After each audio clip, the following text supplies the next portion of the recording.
Okay. Have we got everyone?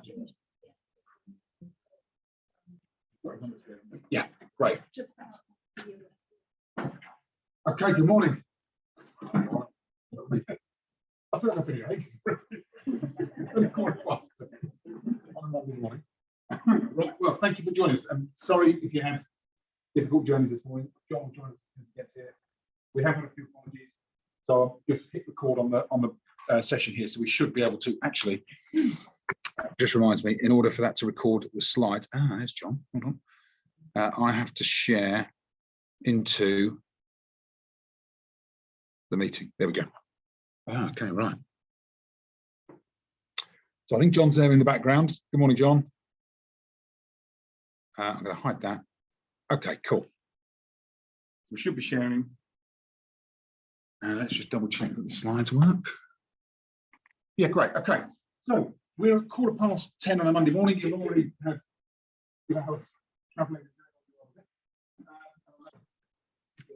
Stuff can be bubbling away in the background. Just before we get started, normal rules apply. Take a moment if you need it, just have anything on your mind. Park it, ready to deal with it in the break or at lunchtime.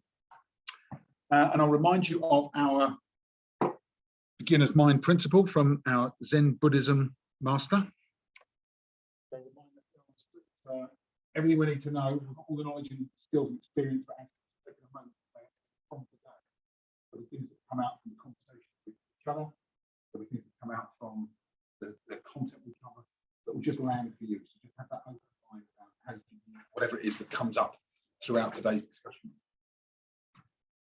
And let's click that again. And our contract for today. So you'll know this already. But if we can, I know there'll be stuff going on in the background. You can kind of park that. We'll have a little break. Every hour, just try and just gives us a chance to break, stretch. Lunch is coming about 1:30.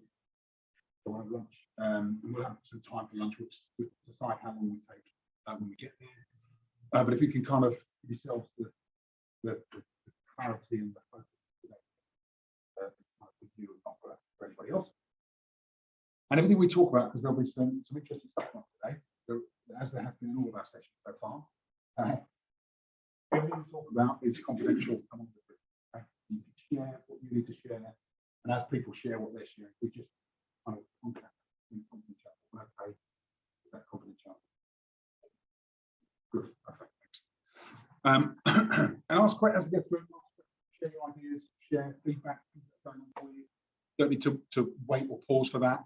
And hopefully, we're all starting to get this sense of a safe zone. We created this kind of community between us all that allows us just to bring whatever's important up to mind with there's real challenges. And we'll talk about that as we go through start today's sessions. I'll capture. We've got our flip chart over there. If anybody needs Wi-Fi, if you're not already on it, then Stan's very kindly shared the Wi-Fi code with us. But we'll also use that as a car park if we need to. So we'll capture things that come up, but maybe we can't neglect the favourite, but are important for us to neglect for our kind of remaining 9 months together. And we've got a pretty good agenda, so we'll stay on track. But we also want to make sure that stuff we cover is relevant to you as possible. And we'll have good chance for some interactivity discussions, sharing some of the progress that you're making already. We'll kind of make a start on that once we go through the early stages of the content for today. So if there's anything that as stuff lands for you today, to make sure you've got a way to capture it in your toolkit or on a notepad or electronically, whatever works for you, just key takeaways for you and for your business. And these are all of our learning outcomes for the whole program. We've got some areas of specific focus today, in particular,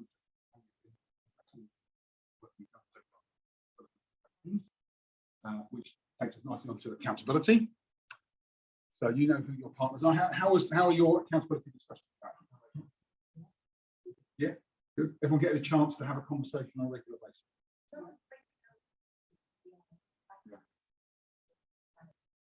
Yeah.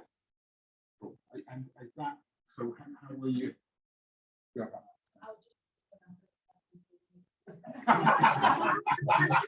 Well done. The right answer.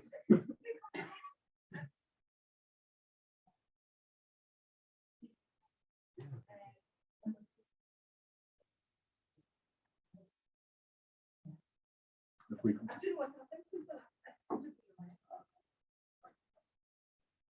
Because for the accountability, we talked about the accountability.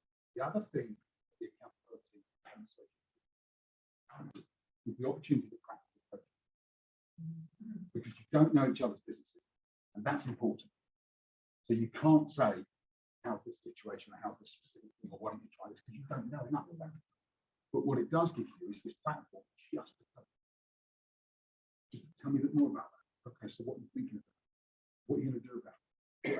What else could you do about it? But what if that doesn't work? What are you going to do next? What countermeasures? All of those, you know, they just like coach. And it just helps you because when you practice, it's like this. Coaching is like a muscle that you build. The more you do it, the better you'll get at it. The more you'll start to take that time to have a conversation with your team, with your peers, with your boss, with your kids, if you've got them, with your partner. And as odd as that sounds, when you start to adopt that approach to all of the different relationships, it just changes the way that you address each situation. And it also gives you confidence in going to every situation. You're going in with a question-led approach that works in any situation. Don't always feel the question having the answer. Use that as part of your accountability discussion. The real opportunity for you to build your coaching muscle. Okay. Good. So I'm glad to go well. Any other feedback on accountability? Going okay.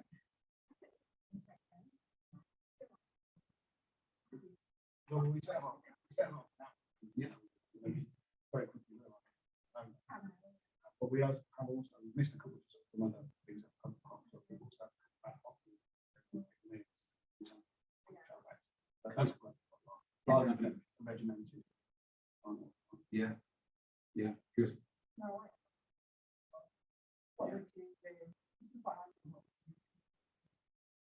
Yeah. Yeah. Good. And that's the value in the different perspectives, right?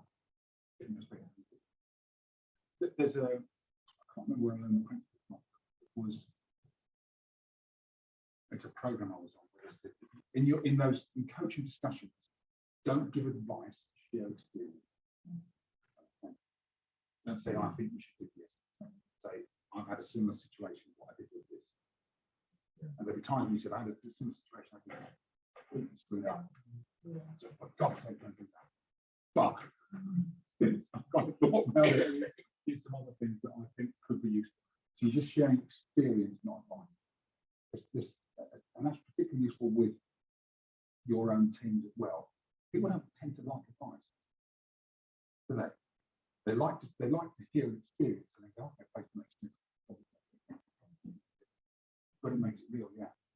I'll be told what to do, you get some experience that helps you to process it. Anything else on accountability discussion? See that, I mean, there is huge investment, right, in yourself. There's a huge investment for you. So if you decide, well,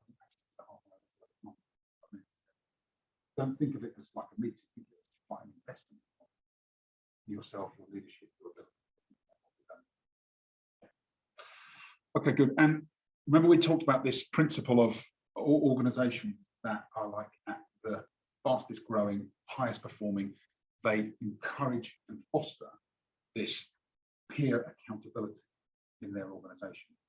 So to be able to continually talk to your teams about that as well, so that your teams aren't completely reliant on you for accountability, they start to work with each other to foster accountability. But it only happens if you're really intentional about it, because generally speaking, people will do what they do. So having a conversation about them leading into this principle as well can be really valuable for you. And you're doing this already, right? But action program, that's the one rhythm. That's what creates accountability, change. Action program. Okay. And you'll remember from that first session we had that we talked about your role, you love about it, why it's important that you're successful, what it is you're trying to achieve. And we did that to rekindle some of this intrinsic motivation.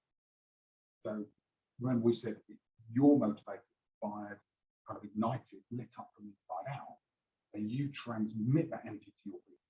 First foundation of Your teams are connected, plugged in, really supercharged about the role. It doesn't mean bouncing off walls, it doesn't mean being like someone you're not, but it just means having that energy so that you're able to project it, you're able to sense it, it makes you more engaged in your work. When you're there, it's more easy for you to help your team. Something you can share with us. So first fundamental of kind of high performance engagement in our work. You've got your toolkit, so hopefully a chance to work through all the different documents, and you've kind of got a map now you're starting to create as you work through your own plans for your business. We've looked at some of these already today. We're going to look at our planning framework. We're also another example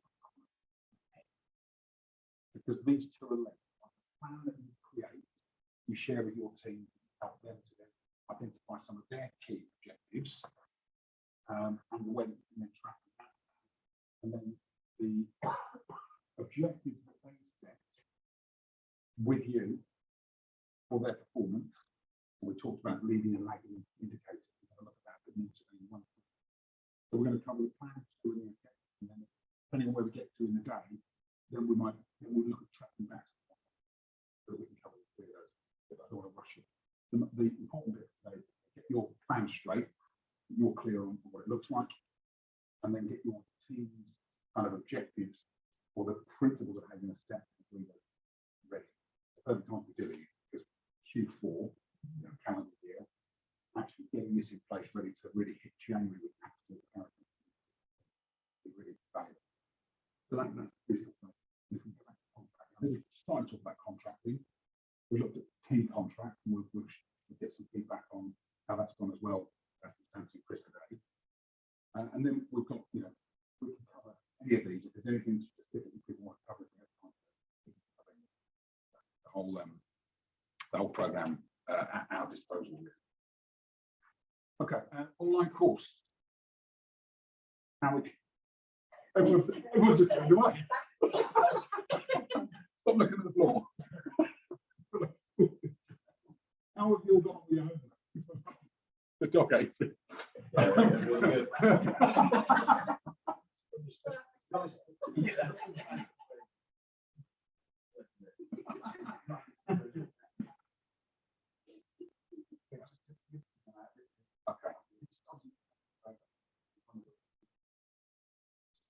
Okay. Not as far as we need to get through that. What I would say is, so the course, the curriculum in the course.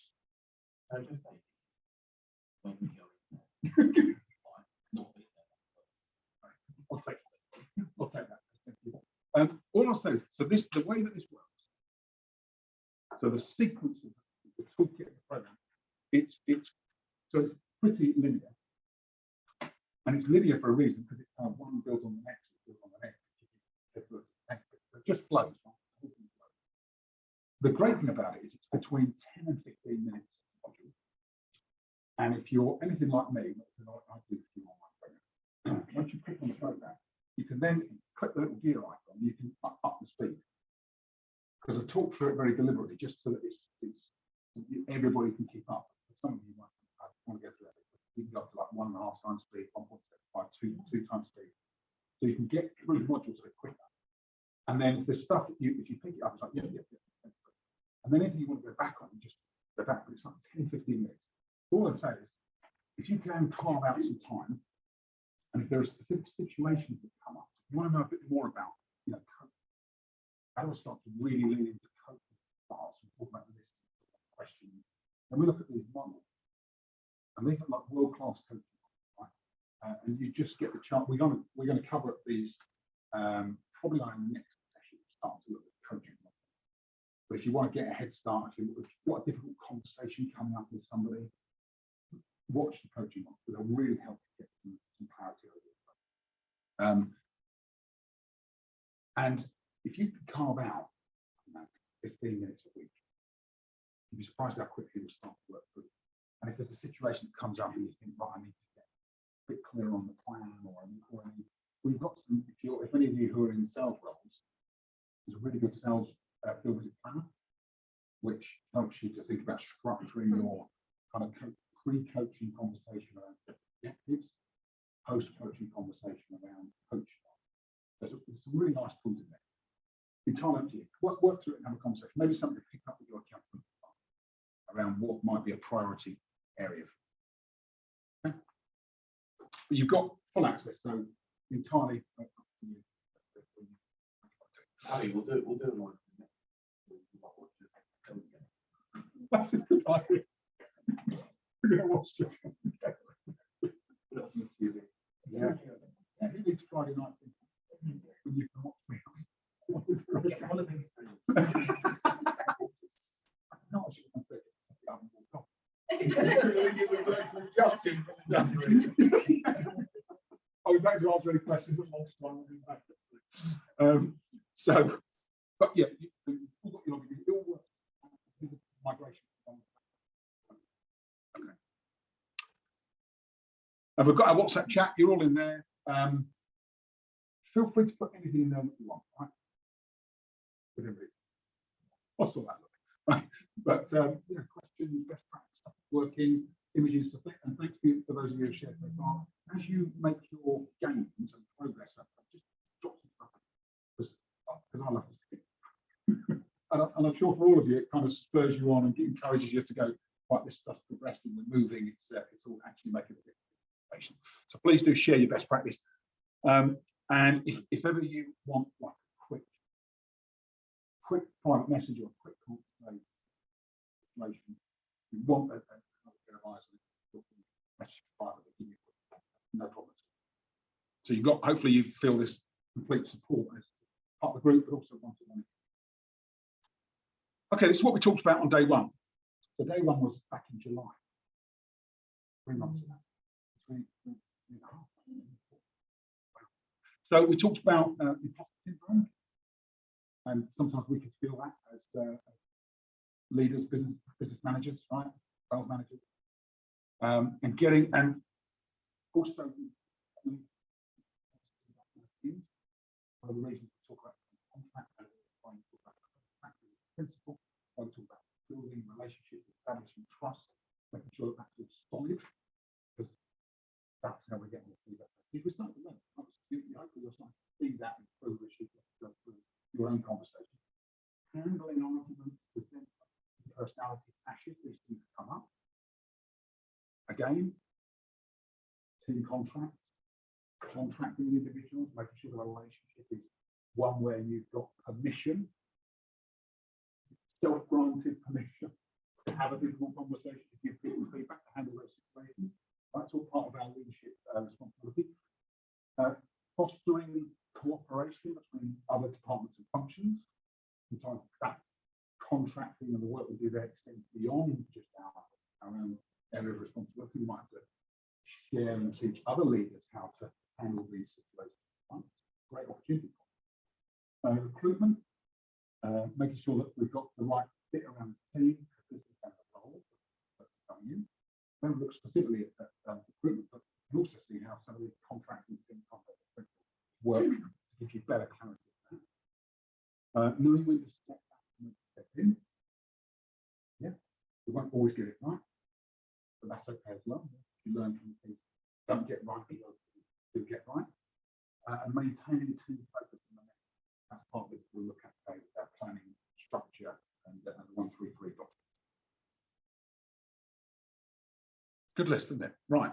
And we also had some stuff come up in the last course of value-based life challenges on the ground when you're trying to make stuff work, doing your job, and things being surfaced. But they all link to, if you look at the model, there's, as you work through the model, there's a solution within that model somewhere for most situations. And sometimes you're back to the sorry, that wouldn't be stuff. Sometimes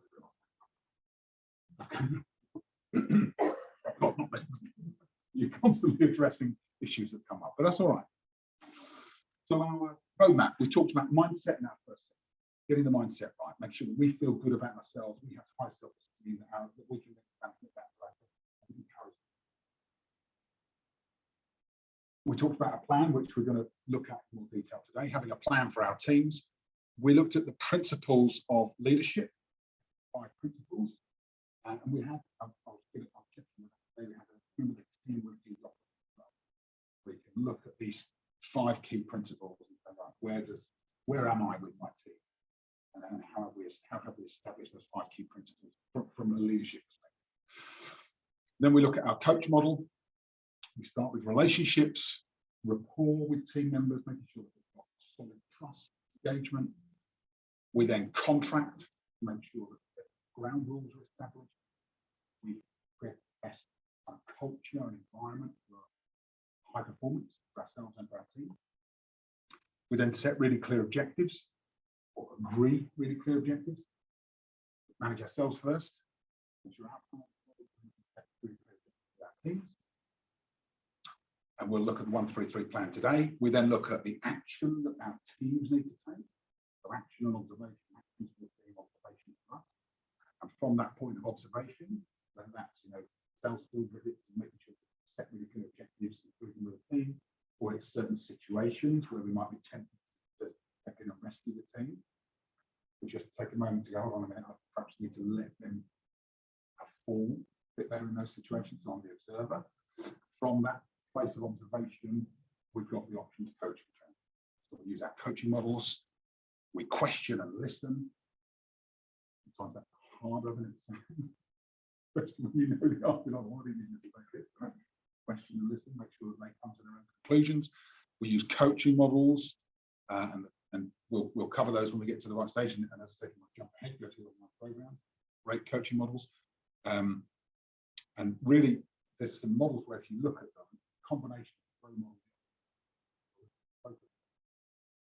There isn't when you get those principles in place, there aren't very many conversations that you can't navigate through questions using one of those. It really does give you like a structure and a framework where you go, actually, whatever comes up, there's a question I can ask using the model that helps that person navigate their own answer. That you haven't go, just do this, just do that. It just builds confidence and strength over time. And then thinking beyond our current situation and tactical monthly, quarterly, to think about how we help inspire and more courageous. And that links to their professional development. And then we start to think about succession planning, depending on the size of the organization. Start to think about the future and how as leaders we're plotting the course for the kind of next stages of growth for our organization. So that's our roadmap. This is our plan 2 framework. We're going to come back to this shortly. This is our coaching model. So a reminder, trust and relationship in the middle. We have a plan, contracting, objectives, action and observation. Team do the action, we do the observation. That's the hard bit. Team do the action, we do the observation. From there, we spot that coach on, and then we might go back and how's that gone? We observe again, we coach again. This is a cycle, and then kind of start to agree what is the highest level. How do we help them see something that's bigger? And not everybody's going to want to be, progressing. And that's good as well. Everybody wants a company. We struggle with you. Need people that are happy, great work, key roles in Yeah, good. Yeah, good.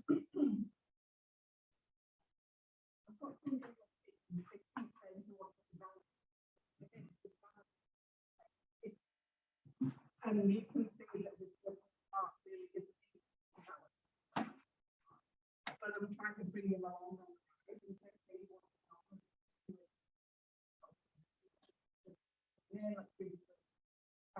People management are what you want to do.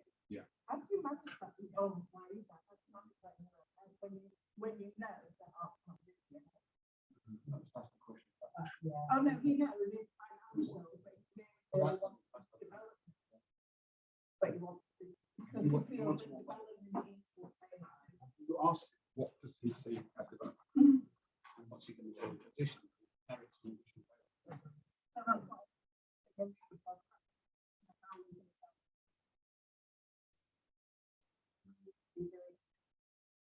that way. It's not just about being a really good parent. There are other things you can make you Yeah. and it's really getting stuck on it. And so Yeah. would you just leave it? So you're absolutely on the right track there, and Matt's point is very well made. There's something about, so I talk about this in the sales context, that in the marketplace, whichever marketplace you're in, right, you are rewarded for creating value. Right? When you create value, reward comes back. Right? Whether that's with loyalty, whether that's business, whatever it is, relationships, opportunities. It doesn't happen until you create value. You can't go to the market and go just pay me. Nobody's interested. Right? Yeah, comes second. Second thing that happens is you get rewarded. First thing, you create value. Have a conversation. This is how organizations work, it's how life works, it's how markets work, it's how business works. You create sufficient value, the reward comes back. From a development perspective, the same thing's true.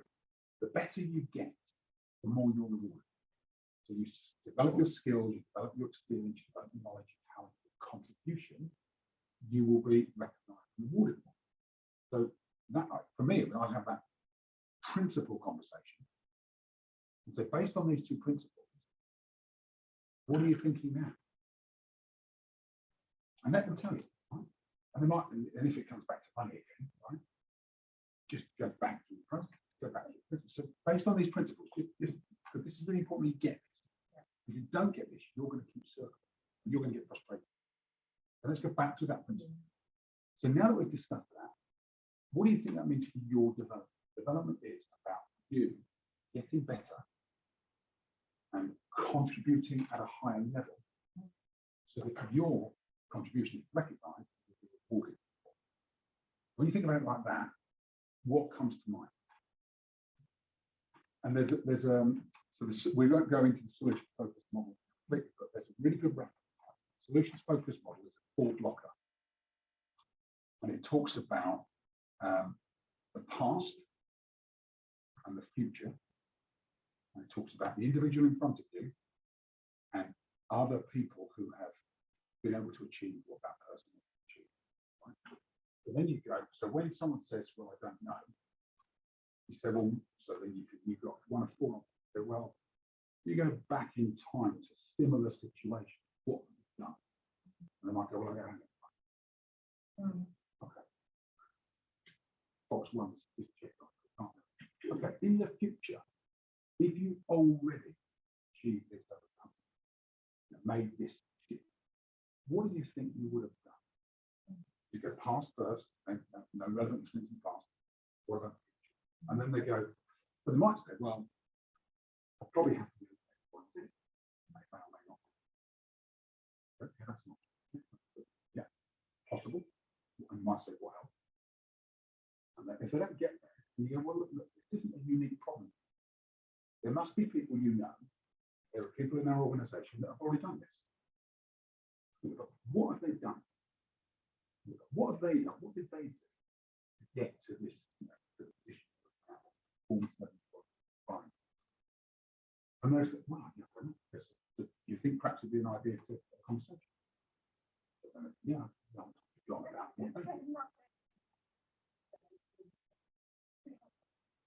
Yeah. If you really want it, though, you should be. And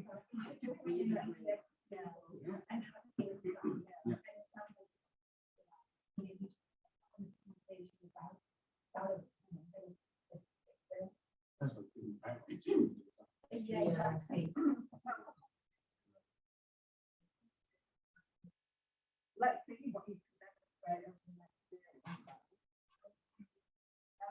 over the next year. And you feel like it's still not being able to then you stop sometimes certain and you have to decide whether you can say absolutely. Yeah. You have to be really honest with yourself.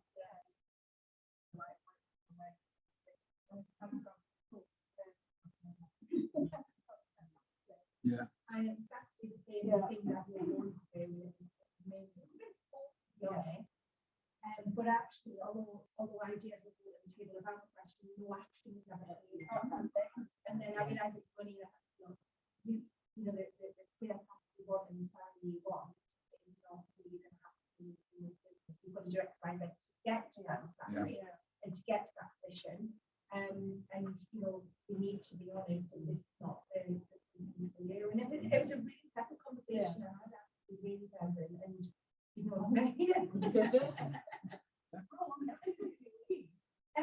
was probably from there's always been that kind of conversation from the beginning, but it got you know, it was being brought up more and more towards the end. So it's probably 6 months. I got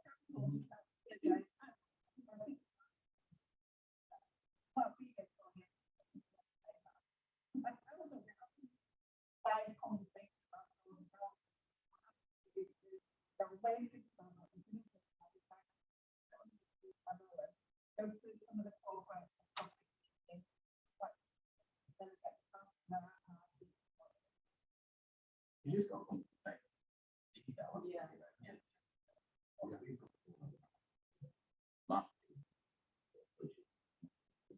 Benefits on the customer.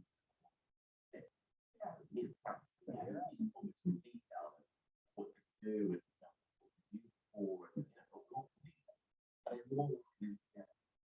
at least get the conversation.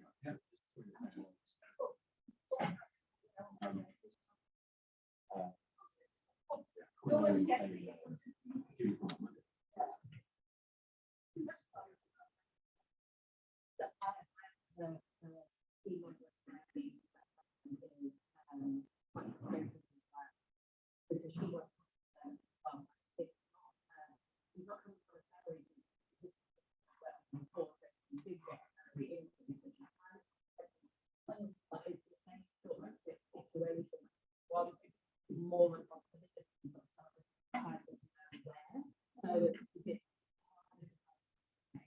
she has real skill in the positive area. To do that, look at leadership organizations, review, it's kind of finding it.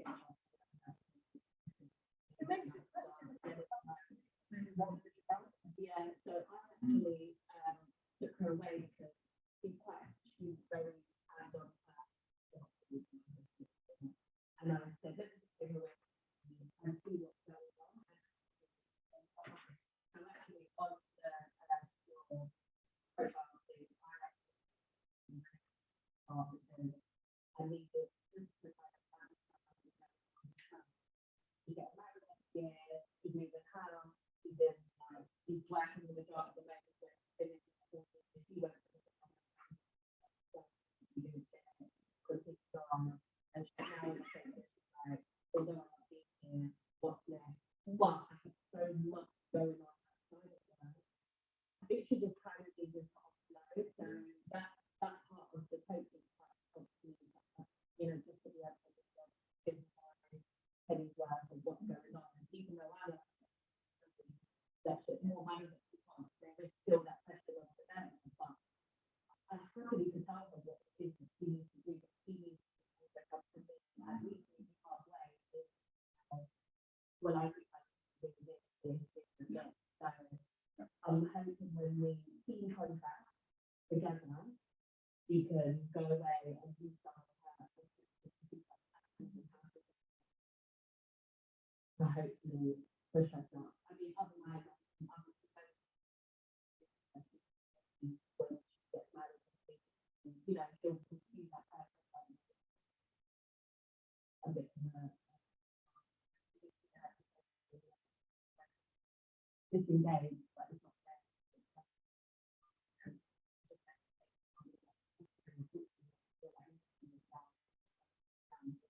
What do I need to do more?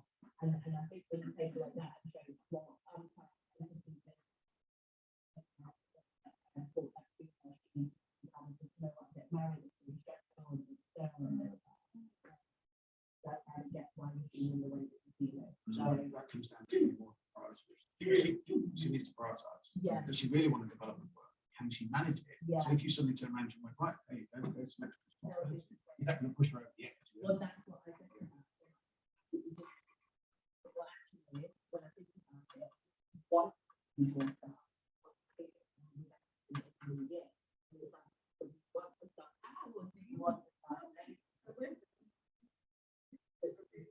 Yeah. But there's no protection. Yeah, yeah. Yeah, which is a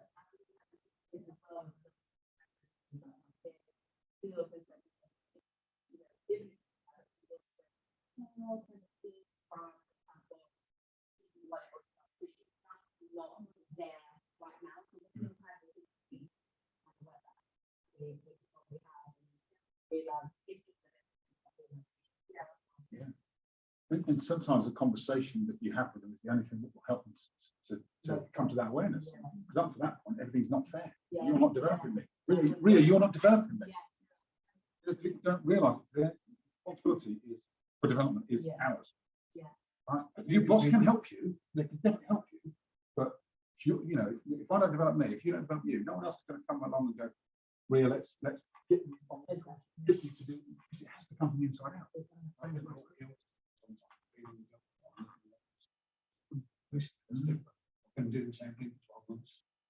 When do I change? How do I do something? Yeah. You know, which is why we're on courses like this, for example. Yeah. But that's because you've taken an active step to say, I know I need to do A, B, and C. What I can do.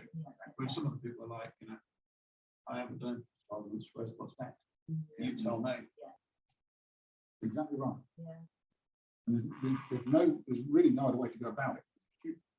If you start directing people, they're resistant anyway. Yeah. And I think, you know, as you mature in your roles and stuff, in your career, I know years ago, I'd be like quite young and quite angry. Okay, what's next? What's next? Where do we go next? And I remember sitting down and manager saying, what do you want to do? And then we go, I don't actually know what I want to do. I just know I need to do something next. Yeah. Which usually meant changing jobs and going to find something different. Got a career fish, but that's not the be all and end all. It's interesting. And some of this stuff is not. Sometimes you have to trust your intuition, you have to trust the other person's intuition. You have to ask them the questions, you set a frame, and let them operate within the frame. Yeah, because you haven't got the answers. None of us have. It takes a little time to figure that out. While you're searching for all the answers, you haven't got all the answers. No one has. Right? That is why the difference between management and leadership. Management use these forms, do this work, make sure that you check it off. Leadership is much more difficult because it's like intuition. It's trusting yourself to figure it out. It's asking questions. You're not going to figure that out. Let it percolate. If you have a conversation with someone and they can't come up, no problem. Do me a favour, the next couple of weeks, give this some time. Think about it. Ask people in the business. Ask your friends. Ask your family. Just what do you think? What are you good at? What do you want to develop? Where do you want to go to? Make that you know, finding out what it is, your objective. And then let's meet up again in a couple of weeks and tell me what you've got. And then just step back. Yeah.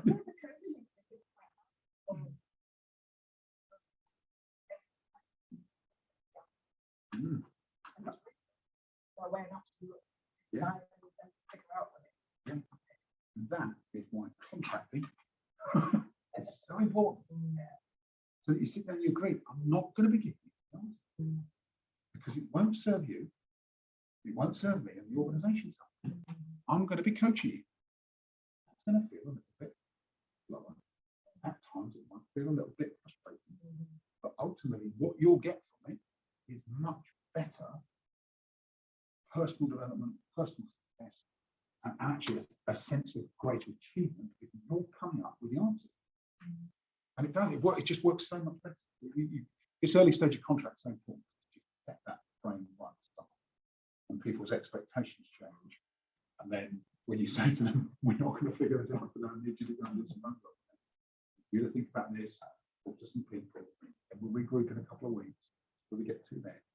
And you have to do that. And you'll see the change of people start to just gently, you know, push it back to them.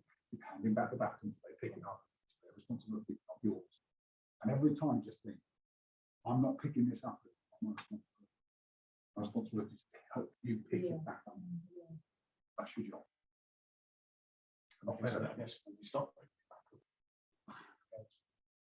And that's part of the conversation. So we agree, we're going to pick this back up, and you haven't. Tell me what's going on, coach. A lot of this conversation is very like lead and you know the team. Yeah, one way kind of back and forth.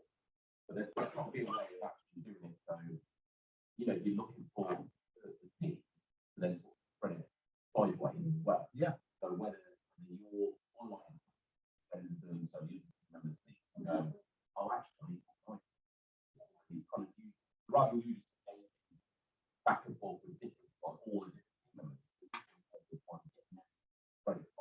Well, that makes sense. Yeah. It's the difference between.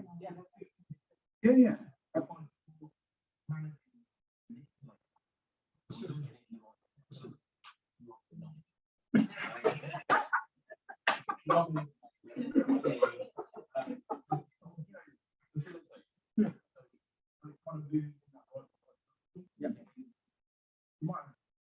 Not everyone's doing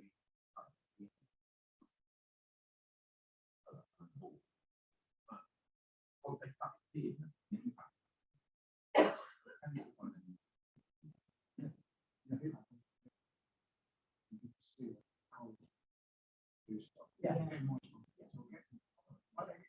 Not even promotion. I won't do a great job of that. When they get that, because they put themselves forward and actually did something. Supposed to sit there and go, well, I want to comment.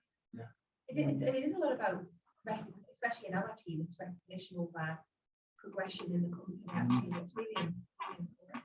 Yeah, it is really important. Somebody that does like a tap on the back every now and then. Yeah.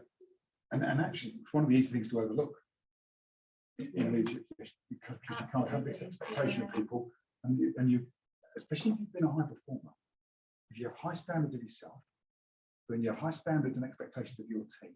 And when they deliver on them, you're like, well, that's the job. And going, hold on now, I need to rewire myself. You're really good to recognise. That's really good. Great guy, great to go socially with and stuff like that. And I put in a regular one-to-one, especially during the first 3 months. And the first question was, are you happy with what I'm doing? Any updates? I just wanted feedback from him. And he got really askable. You will know when there's a problem. You will know when there's a problem. Really? Yeah. He said, you're doing a good job. Well, no, there's a problem. I said, I don't want to know when there's a problem. I want to know that I'm doing the right stuff now and I'm going in the right direction. I'm not get myself into a hole and then get told I'm doing the wrong stuff. Yeah, absolutely. That's self-defeating for you and for him. Yeah.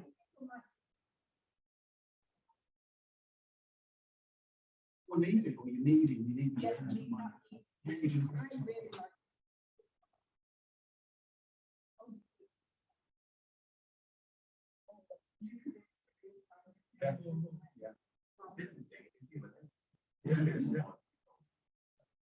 or to your face, like, yeah, it's fine.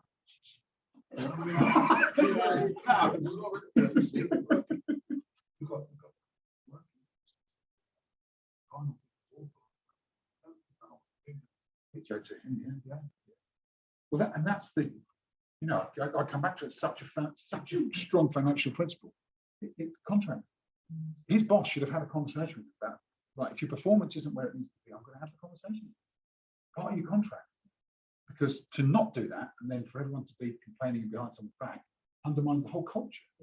Undermines his manager, undermines his peers, undermines everybody. Well, it's so important. It's not just because of that one person, it's because of everybody else's expectations of what performance looks like. And as soon as that starts to flip, you are in trouble. The boss's boss told him to sort it out. He shied away from it. And I think he shied away from it so much, he's hoping that the poor guy at some point is just going to go, I'm not really wanting this organisation. Yeah.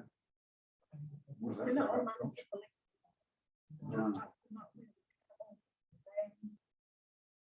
No.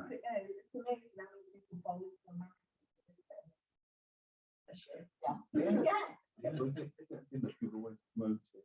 They always stop on above where they should be. Because they progress. Get that last promotion, don't fulfill that.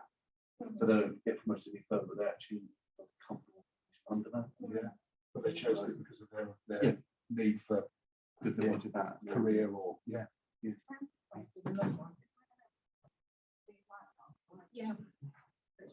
Oh, is it a bit clear?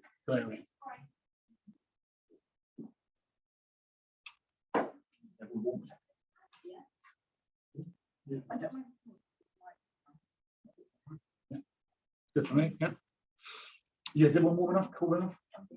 Perfect temperature, actually, isn't it? Yeah, perfect temperature. Okay, good. Good discussions. So let's go back to our foundations of high performance. Remember, this is important for your team, important for you, important for people that you work with. So we've got back these 3 layers: psychology, right? Confidence, self-esteem, stuff that makes us feel good about the work we do, the things that are important for us to be able to perform. So do we believe we can perform? First thing. Second is about skills that we develop. That's about building capability. Once a psychology and confidence, then capability and skills. And then final layer is about following structure, process, the right things in the right order delivers consistency. When you get these things in place, everything starts to change, because being consistent improves capability, being capable improves confidence, and so you get this continual, interweaving of increase and improvement through your organization. Knows what I'm talking about. Right. So how do you create, we talked last time about pressure as well, the right amount of pressure. We said, how do you create the right amount of the right stress? We talk about 2 types of stress. Eustress, EU stress, good stress, positive stress, motivate you, give you energy. Eustress, and then if you tip it over too far, morning, John. But you tip it over too far one way, eustress becomes distress.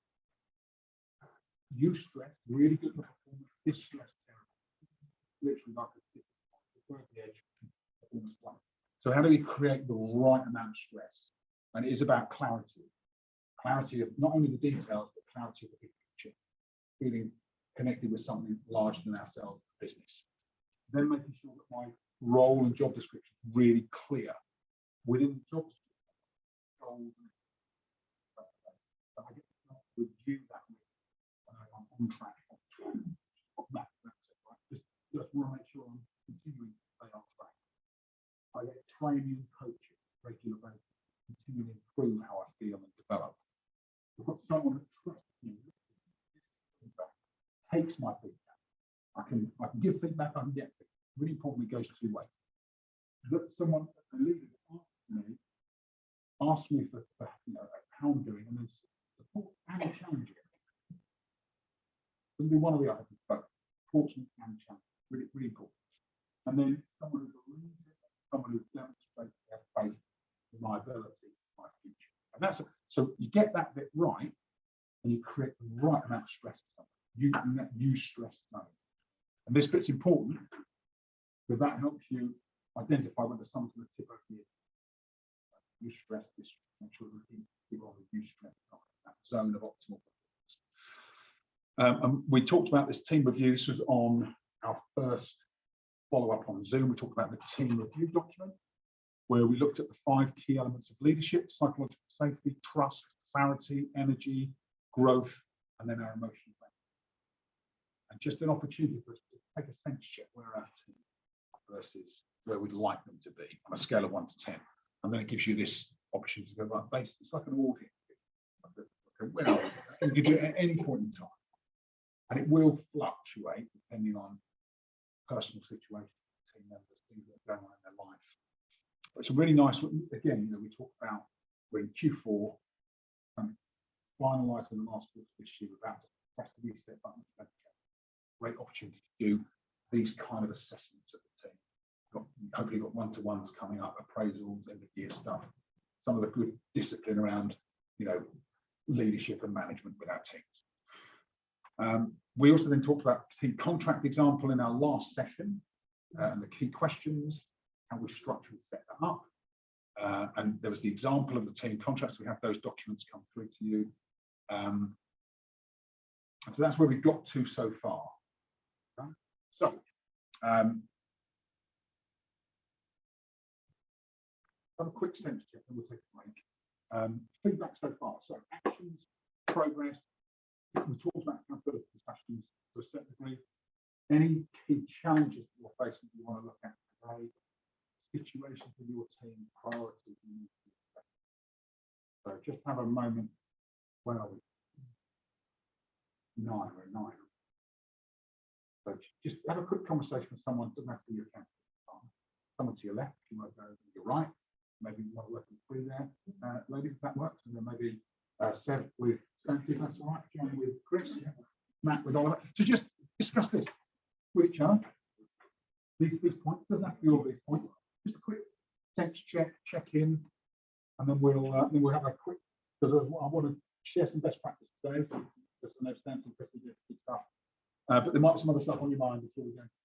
Have a quick conversation, then we'll take some.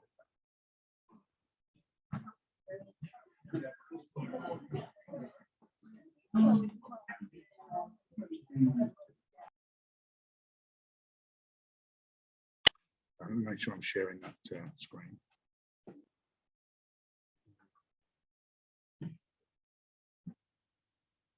Okay. Everyone see that? Okay.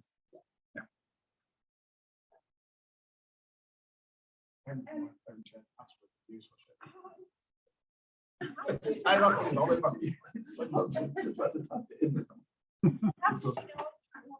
just come up on my phone, share password. Okay.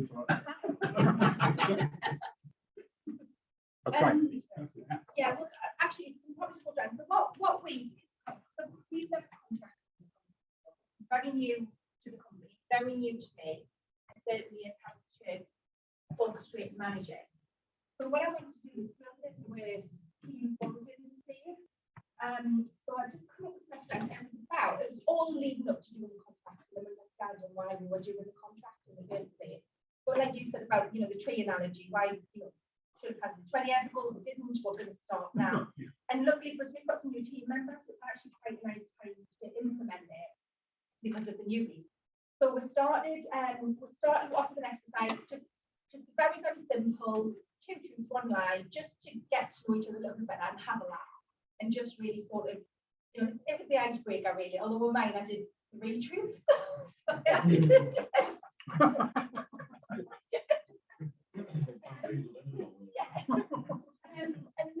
what I wanted to do, how a big challenge is internal external fight.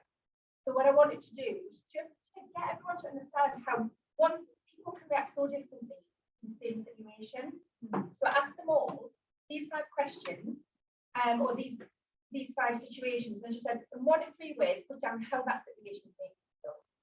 Then we'll put them up on the boards, on the pictures here, and sort of group them together. Some people felt the same, but it quite quickly highlighted that first one straight away highlighted. The people internally were the ones who would dread doing the work, the external ones were more comfortable. So straight away, it was, you're doing your role internally. That's the role that you've got your skill set, your personality, and what you want to do. The external people are the same. We're all in the roles that we're fit for, really. So just getting them to understand that. And there's no, the external people are on higher management, there's no hierarchy in the company. You're just doing the roles that you're suited for. And then down in exercise 3, so this was strategies to deal with, we then talked about strategies to deal effectively with different personalities and reactions to situations.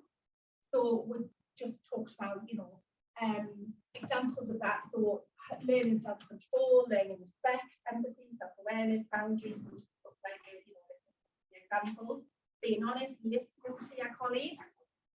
And then we did a couple of team building exercises, so dog, rice, chicken. And then, which my team were like, yeah, got it in a second, we're completely wrong. And then we did minefield, which was Chris's idea to do minefield, so just adapted that a little bit so we worked for our team and in here. And that was really good. We did someone blindfolded. One was the instructor and one was a distractor from a different team. So it was really good to see the different teams interact and I was the worst at being distracted. So then after that, I said, right, okay, if you're able to follow instruction about external, any sort of external distractions, then stand on one side. If you struggle with distractions, stand on the other. And I was the only one on the on the easily distracted side. But then we talked about like different distractions that can happen in the workplace.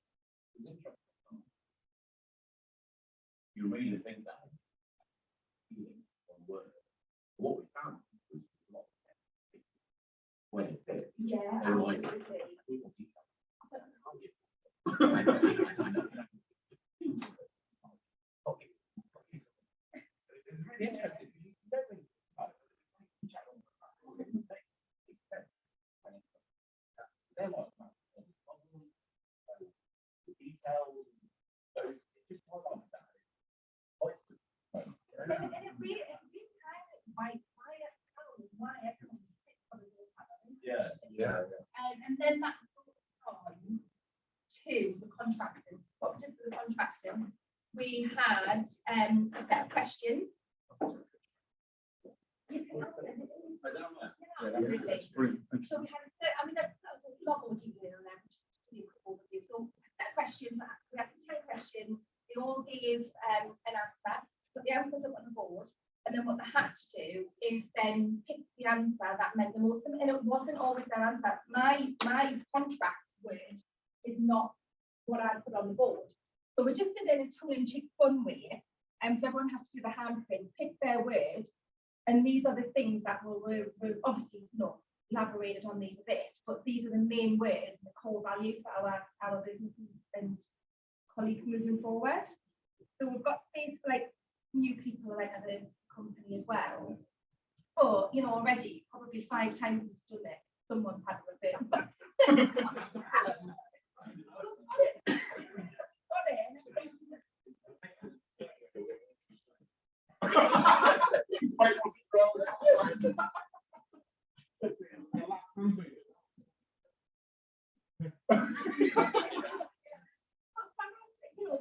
We all work at junior high business, and there's never ever been any doubt that there's not one person pulling that way. We all do. It was more about how do we want to treat each other and build trust within the business.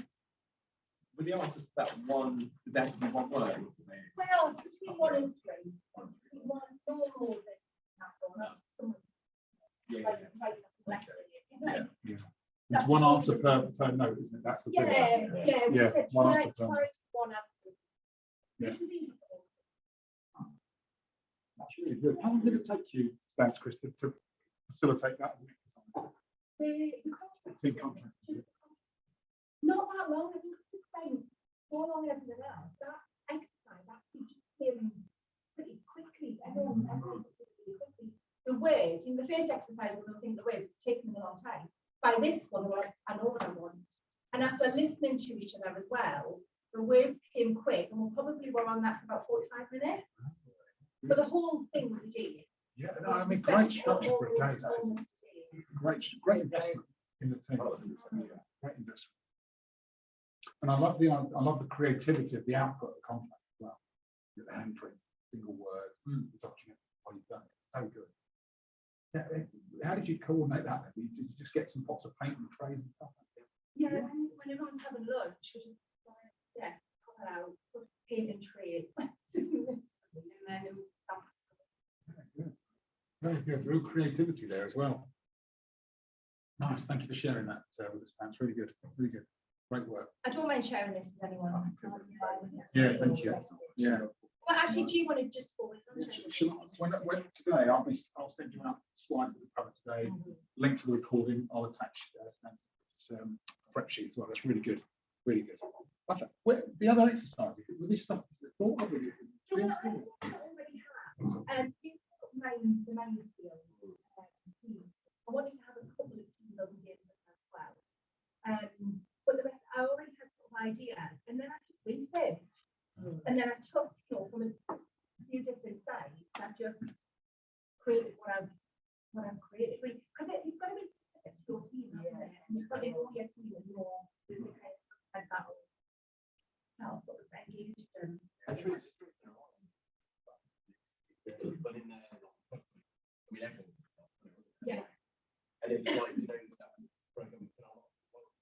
I wouldn't lie to you. Yeah.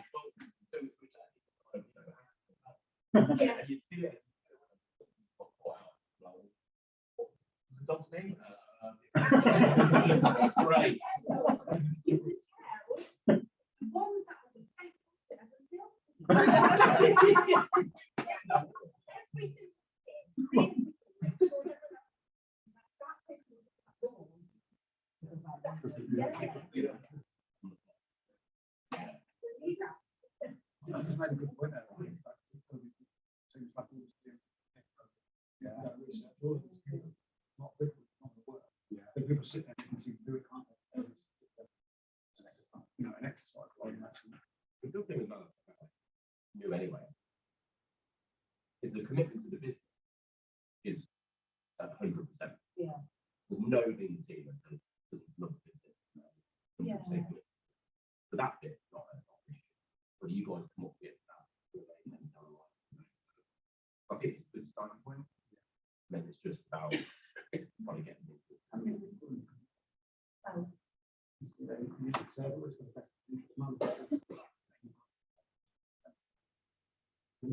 Input on that business. Your role is success like this. It's like working in a company like Viva, 600,000 people. I work in a division of 200 people. My input gets diluted. And that's when you start to probably get people with negative thoughts or people that can get carried. You can't carry somebody with business. It's almost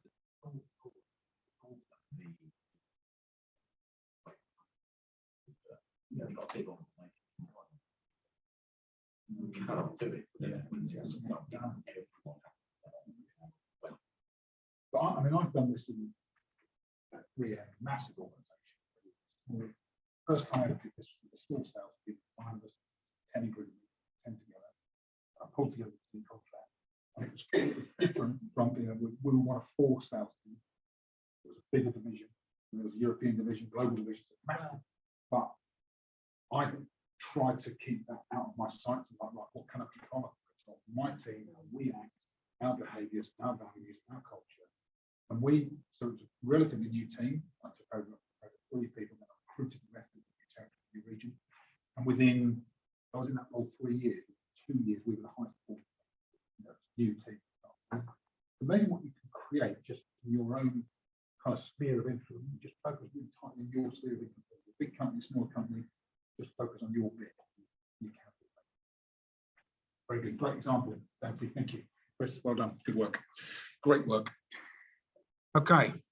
In fact, yeah, let me just spin.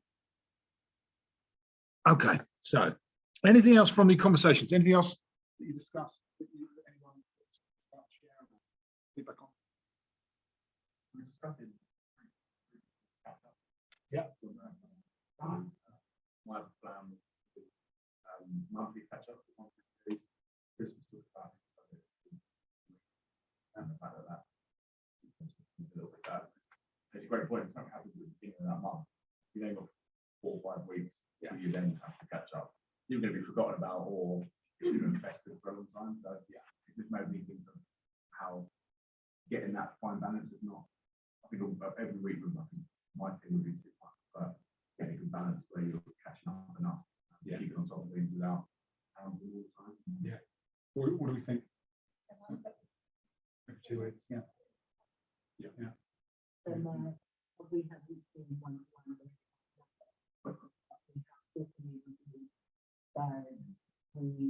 And that's because we see everything very much up to date with what's going on. So it's very much up to date. And then you know, their key objective, which I'm always talking to them about in our one-to-one. So Is the one about anything we are, or mainly about business, or could it cover everything? So it is about what's happening, where that's linking in with the objective. Sometimes the right frame of mind, or they'll come up that might be a lot. So it's just on the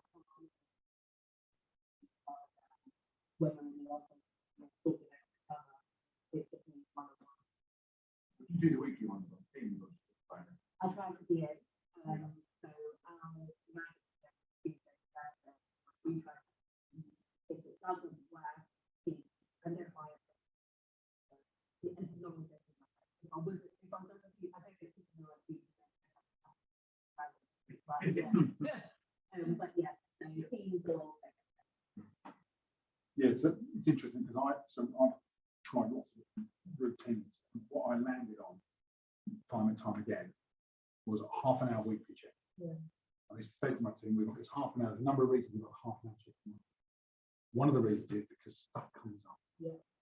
And That's it means okay. if stuff comes up, you don't have to call me because you know that week month on the list. Yeah, Doesn't mean you can't call me if it's urgent, but if it's something that can wait to the one-to-one, just wait for the one. yeah. And it's for them to tell me Yeah. what's going on. Yeah. I just said, I mean, you know, Yeah. no, so that's why I said, how they are, because it said, oh,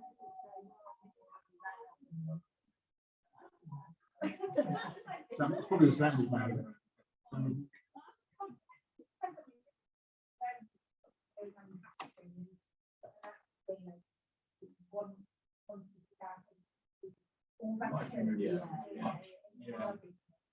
Yeah. I found that, so the reason I implemented it in the first place, my phone never stopped. I've not, so I have a team of 9, and anytime I was in any meeting with anybody, my phone was buzzing. And in my house, it's my team. So you see your team, and they've got a few customers that have got your number, and before you know it, literally, you go into a meeting for an hour, you come up with 4 voicemails. So I put in place the weekly one-to-one to just cut down the noise, and it worked for me. But a lot of this would be, could just be out. Yeah. Sometimes they need a sounding board, sometimes it's something that's desperately urgent, there's some stock, they're falling out of the customer, they're falling out of the team, there's, just all the Yeah. stuff that comes up. And sometimes they need someone to bounce an idea off of it. And that doesn't mean I responded immediately. I used to let people think, if they do figure it out, if you're not available, people think, incredibly resourceful. Or go and ask some colleagues. But the way I dealt, so I used to, so 8:30 in the morning, I had a one-to-one with my team at 5 o'clock every day. So I top and tail my day with half an hour. Start with one, just actually work my dog. I could do anything I had during the day. Start with that, something kind of pretty much map my weekend. And then I would have a monthly longer one-to-one for anyone, and a quarterly proper. So just it seems to work, but you then end up spending a lot of time. I don't want to do it.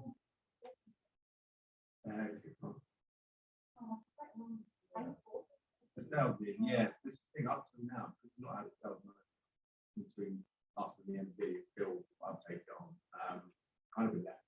Right, but to catch up every 6 months, we will catch up with the MD as and when things kind of pop up, but generally we sort things out between ourselves. So I think it will be a great thing to have that structure and get more kind of accountability and multitasking. Yes. It's the face-to-face thing. So we're all coming to the office like somewhere, meet up and do stuff like team building, that kind of stuff. And then there's no kind of stuff to do it until now. We just catch up with each other when we're available. So I think it's important for a bit more frequent. Do you have a monthly team call or meeting?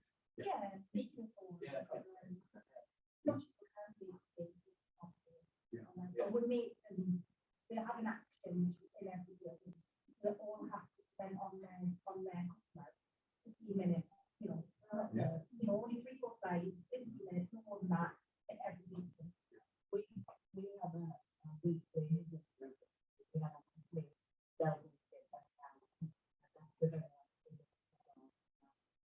the team has to provide updates to her about the business. That's why we talk about training. So everyone basically knows. So basically the cinema, we talk about how that has so she will always start off with that very training update. She will two updates.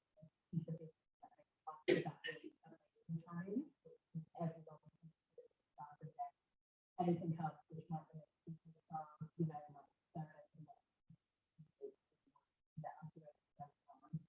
that helps every single team member get the stuff in order because she will actually do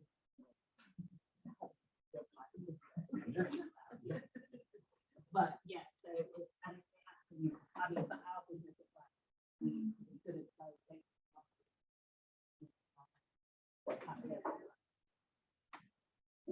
I've always been a believer in it's better off to overkill, get your teams together a bit too much and back down if you need to. Yeah. But going longer, you kind of get to that period of time, not quite where you need it to be. And then it feels like you're constantly pulling people up. Whereas if you've got those short, sharp, frequent challenges, if stuff, if you start to drift, you spot it very early. Yeah. You can bring them, just give them some advice or give them some coaching or get them back on track. And my weekly one-to-ones, it would be like, bring your list. We'll do your list second. The first thing is, I get on with key opportunities. I get on with key customers. Where do you need support? Great. And where are you looking for the month for your targets? Yeah. Perfect. Right. Now we've got that bit done. Okay, what's on your list? Out business priorities first, then their stuff. Unless there's an occasion that someone arrives at the I'll pause that. What's that? I do agree with you. Having a lot of things that, because in the beginning, it was like daily activity, like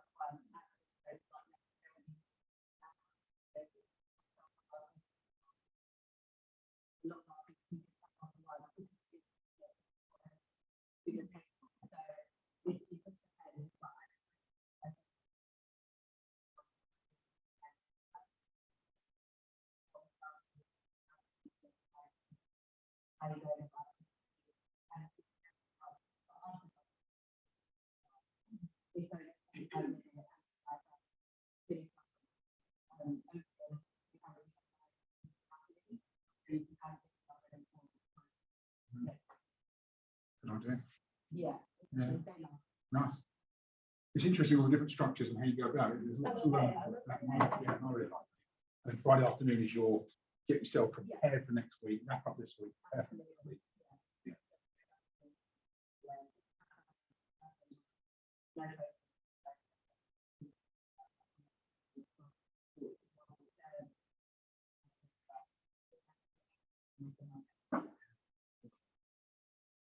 Thank you. Thanks, Ria. Useful. Okay. Anything else? No. Okay. I wanted to touch on emotional intelligence because as we think about leadership, everyone's heard the term emotion. And it's quite a buzzword around leadership, but it's useful to understand what it means. So there's a brilliant book by this guy, Daniel Goleman. Anyone heard of Daniel Goleman? Daniel Goleman is the guy, him and his research team that developed the whole framework of emotional intelligence. That's who it was. So when anyone says emotional intelligence, he's the man, Daniel Goleman. He's got this book called The New Leaders, which is really useful. So he lays out what emotional intelligence is, and I'll walk you through that now. And then he goes on to talk about emotional intelligence leadership styles, the 6, and how the leadership style can be applied to different situations, like situational leadership. And it's interesting because one of the 6 styles is not manipulative, it's facilitative. Right? To take a facilitative leadership style. How do you facilitate the team? So it's a really interesting book. But we'll just talk about emotional intelligence. So here's how he described it, how his team described it. So in order to have emotional intelligence, you work through 4 different key areas. The first is to become self-aware. So aware of what triggers you, of what makes you nervous, what makes you angry, what makes you emotional, what makes you frustrated, and start to think about your own impact on yourself. How do I manage myself? We start with mindset. So it's very much aligned with what we talk about: mindset, self-belief, self-confidence. Right? So awareness first. Once you're self-aware, second cornerstone is to start to self-manage. Awareness by itself isn't enough. We know people who say, "Oh, well, when that happens, I do this." And just because you're aware of it doesn't mean that's necessarily a good thing. When you're aware, you can start to manage yourself. Start to kind of make an impact on people. So you're self-aware, manage. Then the third cornerstone is social or relational. So to start to become aware of what other people are. Your team, your peers, your boss. So I'm aware of my own kind of behaviours. I'm able to manage myself through difficult situations, be uncomfortable and handle it, to be in situations that make me feel ways that I don't want to feel, but still pursue it anyway. And then I start to be aware of the relationships I have, my interactions with other people, how they're thinking and feeling. And I kind of tune into other people. And then the fourth area is not only being aware of it, but to manage. Helping to manage my interactions with people, manage the impact I have, know what's working and what's not working, and then start to help them manage it.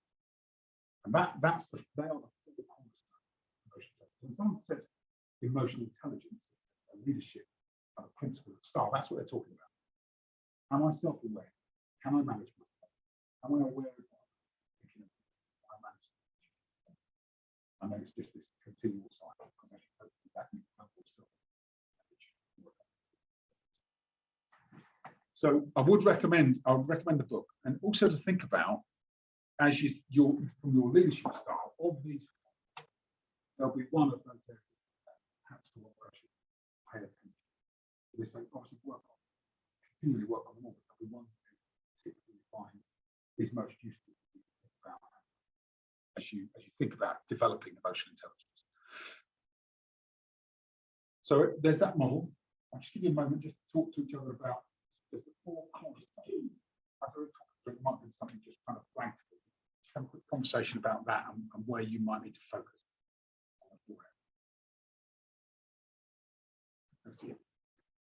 Not long, 5 minutes. 5 minutes on it, and then.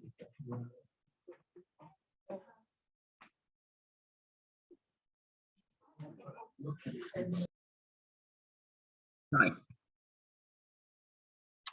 So let's talk about the plan framework that we discussed previously, briefly in our first session. So we're thinking about the plan for our business and us as leaders in these four quadrants. Okay? So we think about strategy and tactics, okay? Big picture, small picture. And we think about us and our business as leaders, and we think about the team that we have. Okay? I've just realised these are the wrong way around. So, leadership first.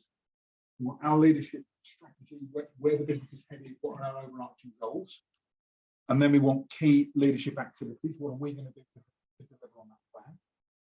And from there, we can start to agree and delegate team member strategic priorities, and then together they can agree what are the key activities that are going to deliver on that strategy. Right, so it all makes sense.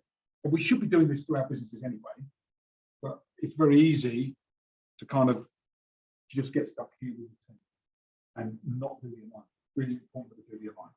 It's good for them, good for us. Just means that we get the progress that we really want. So,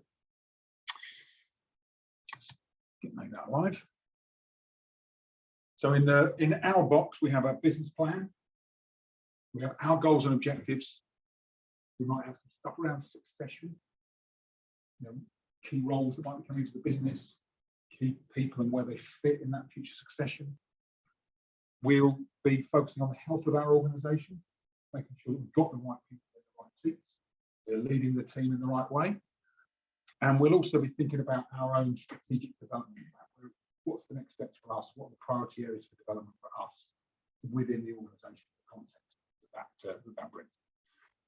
Then we think about the key activities. So we've already started to talk about review cycles, whether that's your check-ins with your team, your individual one-to-ones, your team meetings, but kind of performance reviews, reviewing performance, reviewing where key people are in the organisation and how we believe they're performing and how they believe they're performing.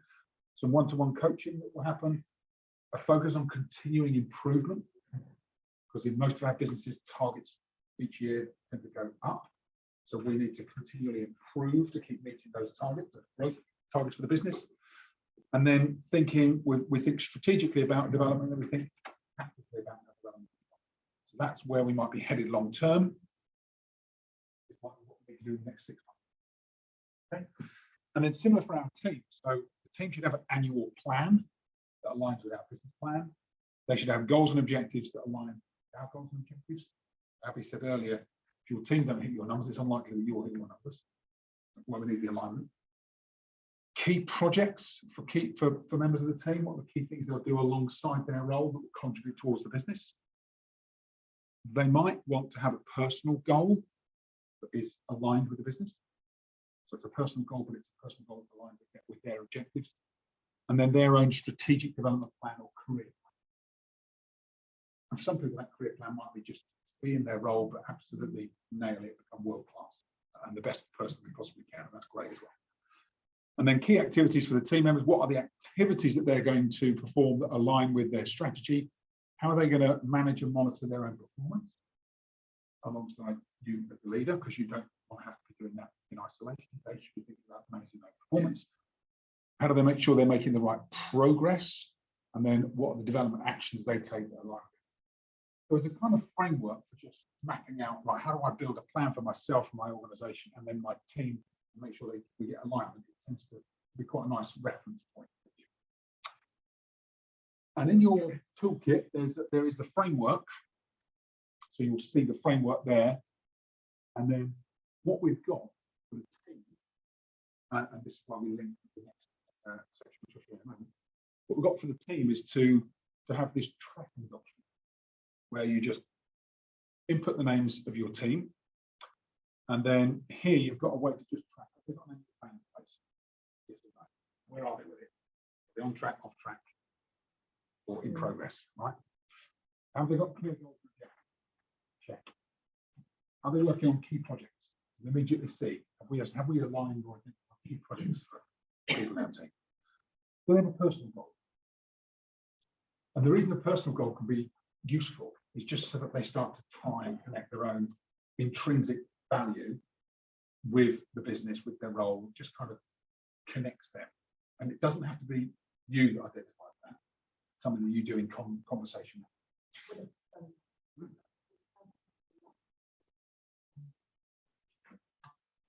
It could be. It could be that if somebody, so the key projects and personal goal might be if someone's in a role today, they want to be changing or upskilling later on, then you might have a key project they get involved with early on. But they might also then have a personal goal that sits alongside that is something meaningful for them. Maybe linked to development, maybe linked to like CSRs, corporations where you go, actually we do want to do something that's just slightly outside of what we do as a business, whether that's something in your local community or your local industry, where you want someone to represent the organisation, might be a personal goal, might be to get involved in a specific initiative. There's lots of ways you can do it. You can also do it through things like, if you've got CRM, you can allocate CRM super users. If you want to foster better relationships between different divisions of the company, you can create a group. So we used to, in 3M, we used to have what we call a Marcoms group. We wanted to improve the relationship between sales, marketing, and technical. So once a month, the marketing communications group, so we give representation from someone from technical, someone from marketing. We have four regional sales teams. So 4 of the sales team would be Marcoms. It was in their personal goals and key projects. So they'd have responsibility to represent our team at those marketing meetings and bring back to the team what the marketing priorities were. So we just got really good alignment between different functions. So depending on what it is, there's lots of ways in which we can fill this gap, and it creates a project that's valuable for the business, and from a personal development perspective, it fits with that personal development. Okay? That's how I've seen it work quite effectively in the past. But the whole idea is it's something that's meaningful to them, but it's not random. It's meaningful to them and meaningful to the business. And then, have we, do they know what long term looks like? And then this will make more sense when we pick up the 1-3-3 principle next. But then you can pick out the top 3 activities that are priority for you. Normally, those things that you are confident will deliver on their plan. Top 3 things that will deliver on their plan, and you just plug those in here, And then by person, on a kind of on an ongoing basis, you're tracking whether they're on track or not with their key three activities. And from a single point of overview, it gives you this visibility of who you might need to work with more closely on. Some people are going to be nailing one part of the business, and for other people that might be more difficult, and it'll be the same for different activities. Pick your top three. This is a way for you as a leader just to track what you think is most important for your team. And then you've got performance, and that's the general problem. So for you, is that person performing? And it's a kind of sense. Like before anything, this is going to give you the idea of are they making progress in line with either your expectation, their expectation, the company's expectation, your agreement, and then are they, on a regular basis, you might have an overall plan or strategic plan, are they actually doing the things they say to improve their own development and performance? Okay? That makes sense as a structure. So you'll see things. You've just got to wait. One of the three. So is it on track? In progress again? And you'll very quickly start to see that when you're doing this assessment where you need to spend time.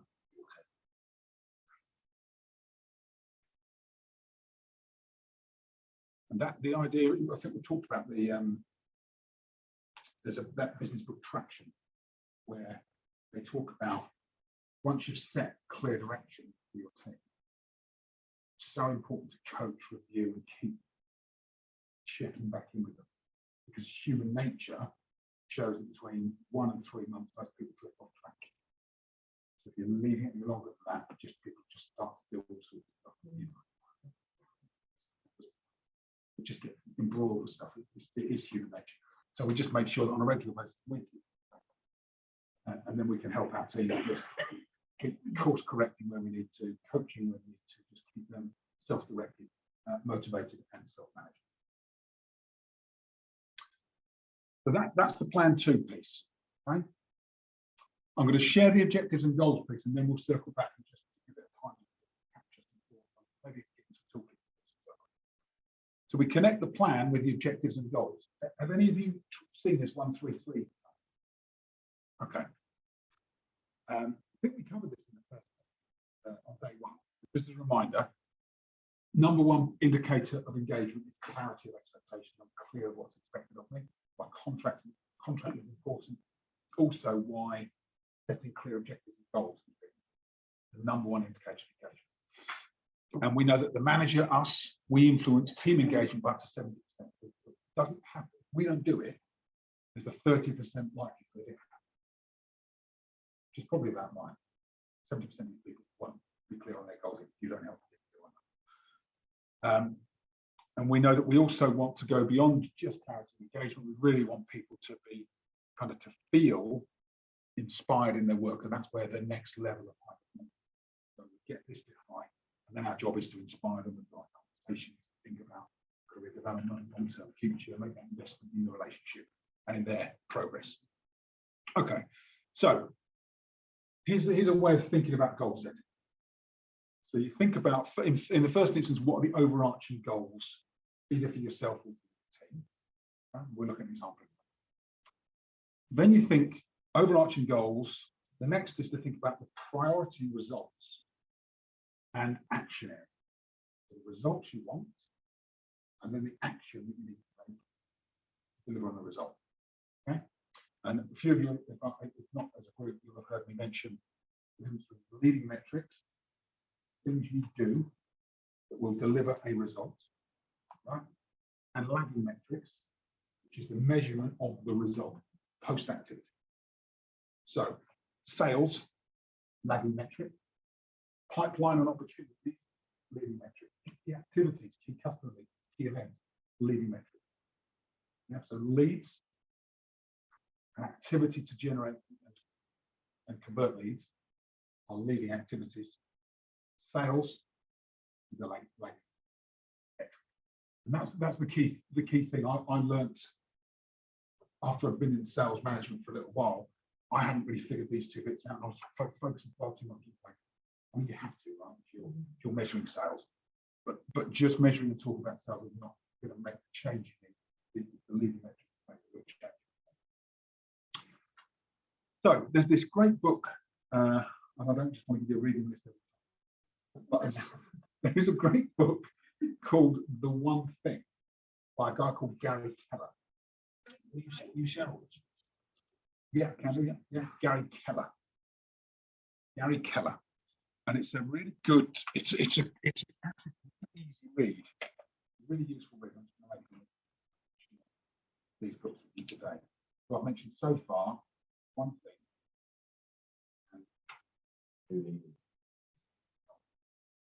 I'll drop that in.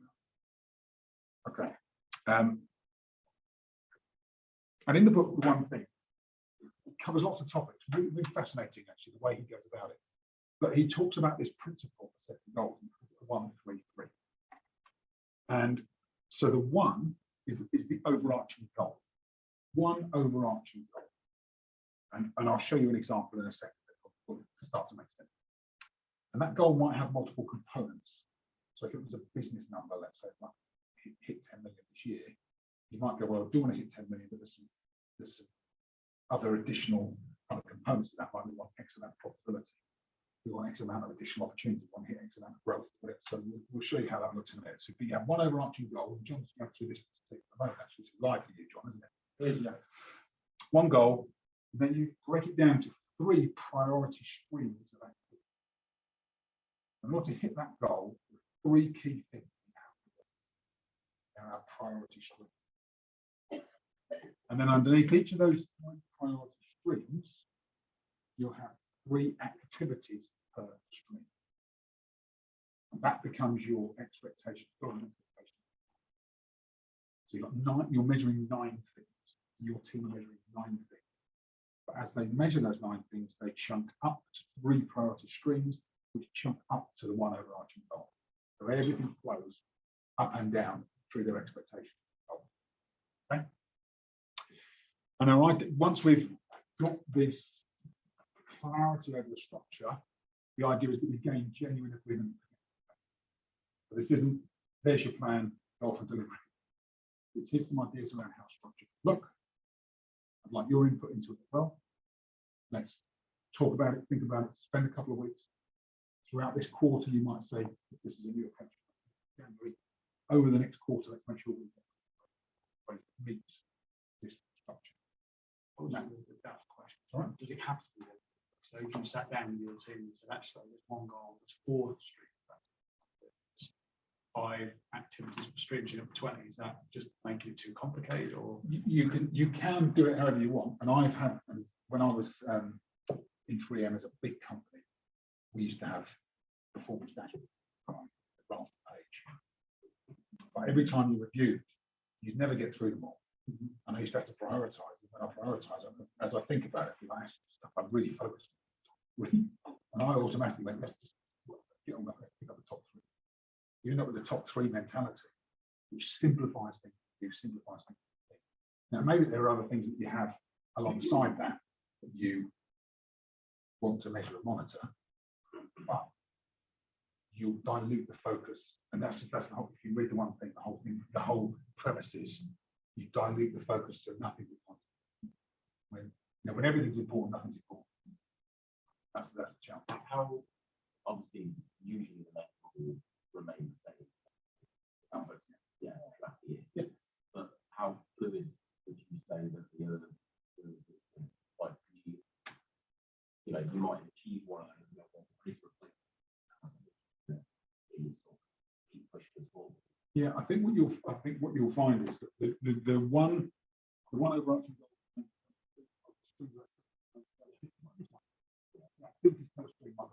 Depending on as you go through. And then we talked about reviews. The great thing about this document and the way it works is it lends itself to a really nice monthly review that your team review with you. You don't review it with them, they review their performance with you. It takes a little bit of getting used to that. Once they get used to it and you get used to it, it flows much more easily because they bring their results to you. perfect opportunity to coach. Okay, so this is what the document. So in your toolkits, we'll go to them in a moment. Your toolkit, you've got two documents in there under goals, under the O for objectives, and one of them is this example plan, and the other is a blank plan. And so let's take this as an example. So this is one goal is to generate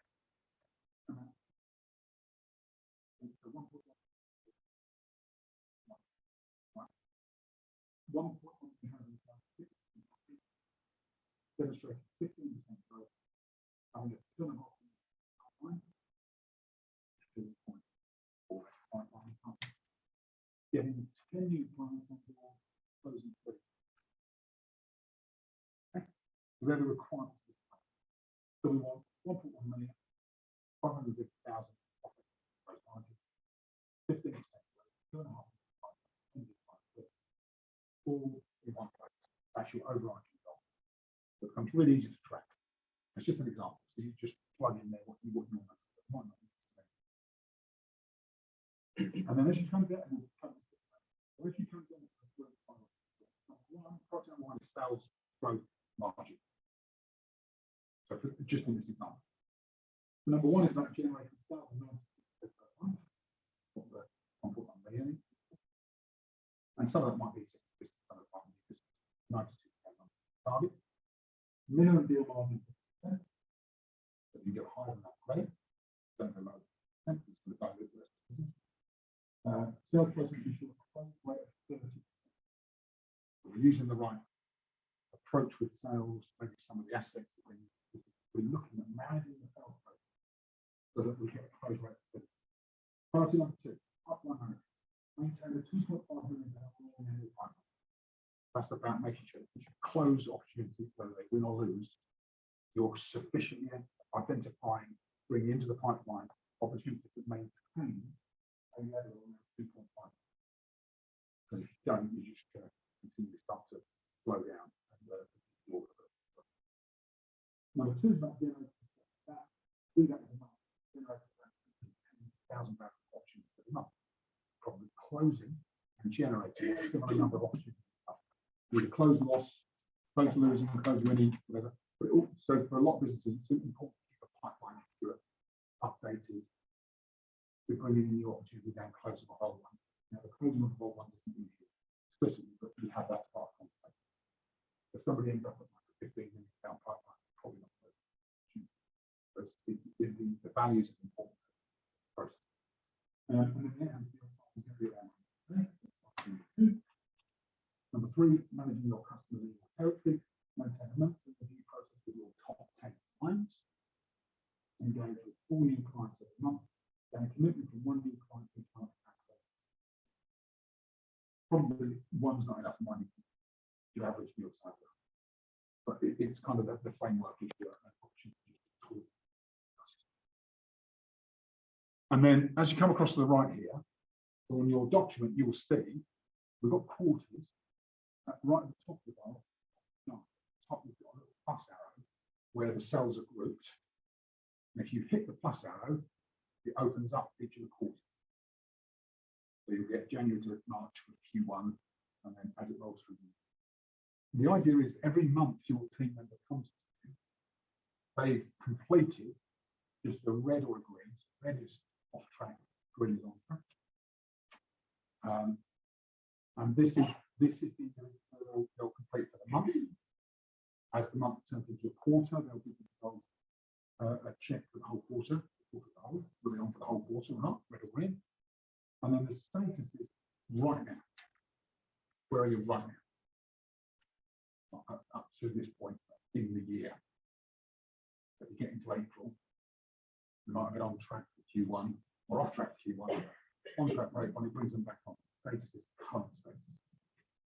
So on a single page, you've got everything you need to be able to track, monitor, adjust conversations about performance. So each of them would. So my advice would be, I had one of these. I still run something for myself in business now. But you have a plan, where you can just capture everything in one place. You're like, that's my current plan. And then each of your team have a current plan. They can bring with you, and it all just starts to flow. You're self-monitoring, self-tracking. Your team becomes self-monitoring, self-tracking. Takes a little bit of coaching, coaxing, directing, pushing, joling, prodding. Manipulating. A little bit of that. Takes a little bit. It's like if this is something you haven't done, it's a change. And change always takes a little bit of coaxing. But whether it's this or it's another way of doing it, it's a really effective way to get to a single plan on a page that you get and your team get. And so it becomes a way to self-manage quite consistently and easily. So when you combine this, so then your team have got this plan. You may have a plan like this or similar. And then we go, so you can see the two different. But then as part of our framework, you can then lift. So you know it says activity 1, 2, and 3. You can decide what that is, but it's probably where are they at the high level. Where they would whatever priority stream number 1, priority stream number 2, priority stream number 3, and then you can from here. You've got this is the stuff. Actually quite straightforward. How they pick it up. And you've got your top 3 streams of activities, how they're performing into the top streams. What's their performance like? Which will sense around their performance. Sometimes that might just be your gut feel. They're giving it everything. Not quite on track, but they are performing. They are performing. And are they making progress? And are they actively developing themselves on a regular basis? Large part of that development that will be through the conversation you have with them, because it tends to be. Even for you guys, really, at times, when you're busy, loads of stuff going on, first thing drops off your list of priorities. So it'll be the same for your team. So us bringing that back to the table and in a conversation on a regular basis is going to be what drives it. Okay. So we've got 2 tools there that between them have real opportunity, real potential to give you and your team super clear goals and expectations. It's going to might take a little bit of time to get it right, but you've got courses to do that, ready to kind of really get this up and operating. Okay. I've already gone through it with the second, so I've gone through basically why we're doing it before. Our financial year starts in October. We haven't actually had a first month yet, so our first actual session filling out all the different fields and stuff discussing the fee. We'll discuss October, but they all like I discussed before, a bit wary of coming across because they've had so much freedom up to now. Coming across a little bit like now, in the case we'll try to micromanage you, but where I saw it from is this is benefit you, so you know you're on track. You know, you get the job, and then I can support you each month. You can go through this and see where you have difficulties and where I can support you. And they were all every single one. And I think a lot of them have been missing stuff like that. Yeah. A bit of structure. Yeah. You may or may not get a bit of resistance from people. You have to see, but just hold. The thing I always held in my mind when I was doing this was that research that is like comes up time and time again. Number 1 indicator of engagement, motivation, performance, clarity. If I'm clear on what's expected of me, I can deliver it. If I can't, then it's really difficult for me to know what high performance is. What we're really trying to do is get to clarity on what do the highest performing members of the team do? How do we help everyone to deliver on that consistently and find a way to just track it really, so that they get it and we get it.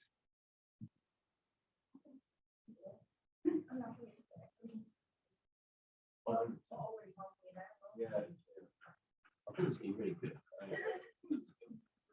mean, but the overarching point is but then we just need to find out, the sections beneath it. So I think it'd be really helpful actually. we have done sales, it's them really kind of guiding not to go in there. Like, well, let's just agree this is going to be, you know, matching goal. Let's have a look at that 50 hour go. You tell me what you think. Yeah. So I've set it up with like activities and stuff. It goes all the way down to things not trivial, but as day to day as filling out the CRM and doing your expenses, the day to day kind of management stuff. That's one of them. So I filled them out and got their agreement on them. But also I put it back on mine 6 months down the line. We may change adjust it. So maybe these aren't necessarily relevant, maybe it's something else. Would be more helpful. So I think that's a conversation you can have. Yeah. And you know, the other thing to tap into here is when you think about your own careers, you're normally leading people that are doing jobs that you've either done or you've been close to. If you get into the mindset, what, you know, when I was performing at my best, what were the key things I was doing? You'll find that there were a key three. There were key three things that really made the difference. They're all, I don't know why, it does tend to work that way. So you go through it and you think to yourself, right, when I was doing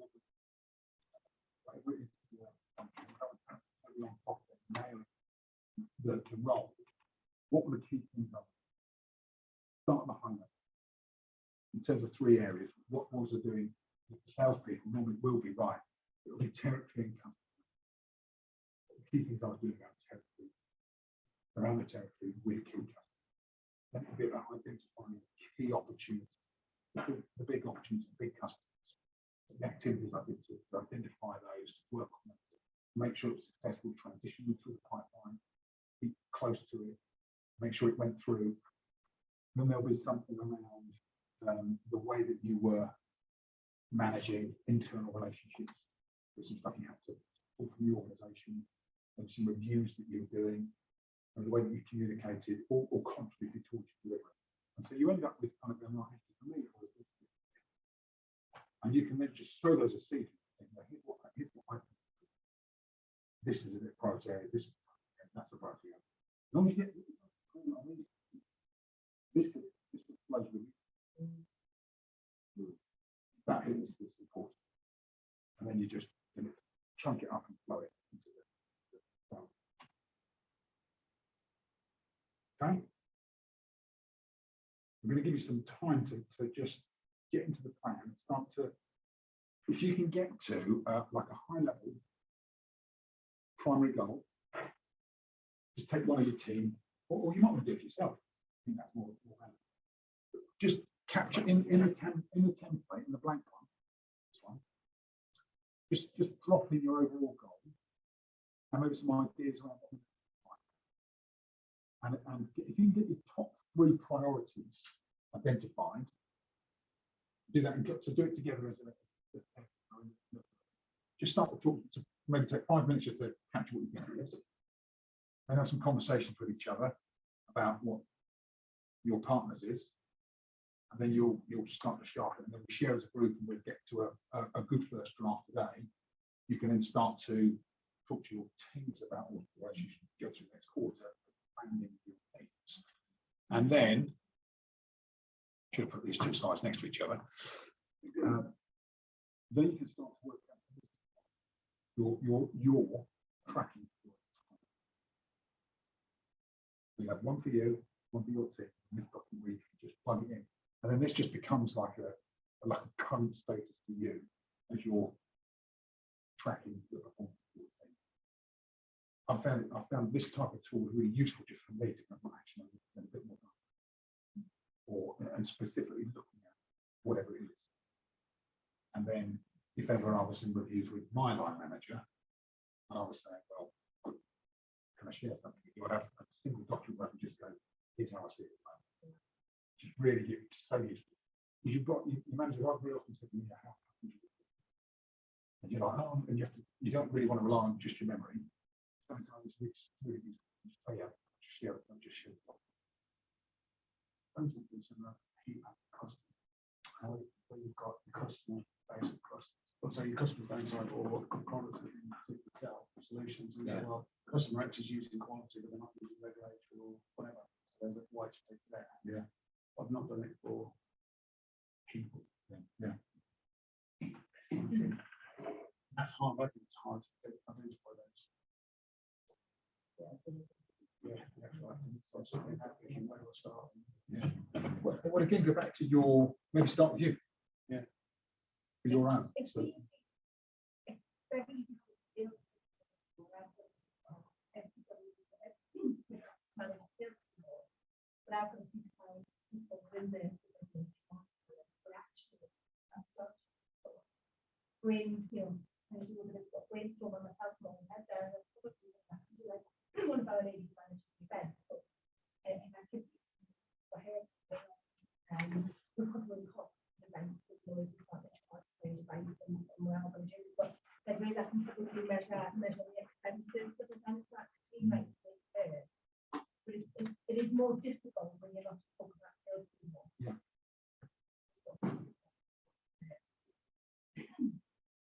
There's